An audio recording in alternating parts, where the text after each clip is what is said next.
either we mutandise okiraba nti neera owaava Rema Namakula twazzaawo Edwin Paul ne Millionaire's Girlfriend oba mbadde temunnaba kubeera nga mukirealizinga.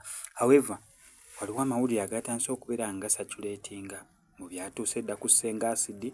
Donasia naye twamulabyeko ng'alina omugambo gwatokomoka. However, bonna ensonga tebali mu kubeera nga bajoogerako, bikyali mu mbu. Ensonga zikwasaganya ku Millionaire Girlfriend ne Edwin Paul, eyo saagala kugendayo. Kyonna kyekiri nze nga SMX ngenda kugamba nti at least ba enjoyinzeeko kye ba enjoyinze, waliwo point ne step gye ba addinze naddala ku lifestyle y'abantu mu ggwanga erya Uganda, naddala aba bali mu bufumbo oba relationship ezo eziri mu public. Nga Rema Namakula we yakola statement, nga Chosen Beko we yakola statement, Edwin Paul ne Millionaire Girlfriend waliwo statement gye bamukoze mu ggwanga erya Uganda ku nsonga za relationship. Kakyonna ekijjo ba kirungi oba kibi kubanga balinga aboogera ate omusajja akoze ate omukazi ate musima abaagira bati nga babadde batijja nnyo, kyonna kyabadde bakola at least they've made a statement. Unlike you, gwe relationship yo tena gwe yayambyeko wadde oku inspiringa mu ggwanga erya Uganda. Ne waliwo abantu abadde mu relationship nga Rema Namakula, amazima nga relationship ye ne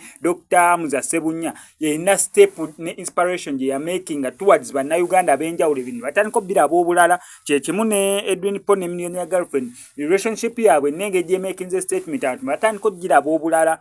Okitegera waliwo abantu abali biased ku relationship nga yewe omugambo omusajja agamba omugambo omukazi agamba ne bali n'abantu okulowooza oba nti bali abisiyaga.